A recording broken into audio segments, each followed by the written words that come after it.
नमस्कार दोस्तों, आज की इस वीडियो में हम आपके लिए लाए हैं सफला एकादशी की कहानी।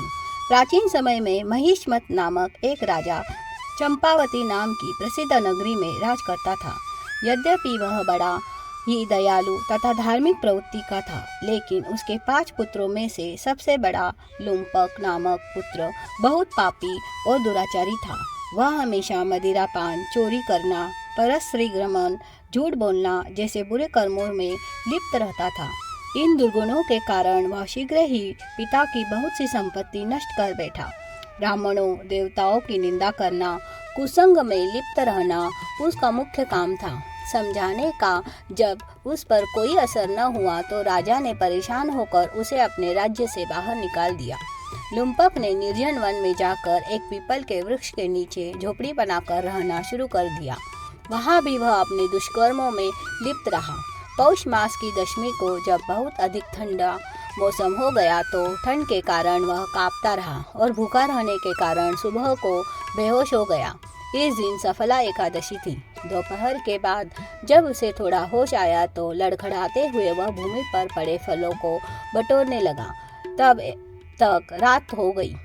सब फलों को उसने पीपल के वृक्ष की जड़ में रख दिया और दुखी होकर रोते हुए भगवान से प्रार्थना करने लगा, हे ईश्वर, आज तक मैंने अनेक दुष्कर्म करके बहुत से पाप किए हैं, लेकिन अब मैं आपसे प्रतिज्ञा करता हूँ कि सारे दुष्कर्म छोड़कर सत्कर्म करूँगा और धर्म का अनुसरण करूँगा। उसके सच्चे हृदय से की गई प्रार्थना का असर यह हुआ कि भगवान मधुसूदन ने उसे अपने व्रत का जागरण माना और फलों से सफला के व्रत का पूजन समझा।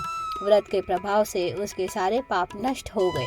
उसी पुण्य से सूर्योदय के समय एक दिव्य घोड़ा आ पहुंचा और आकाशवाणी हुई कि हे राजकुमार, सफला एकादशी के प्रभाव से भगवान वासुदेव प्रसन्न हुए हैं, इसलिए तुम्हें राजयोग की पुनः प्राप्ति होगी।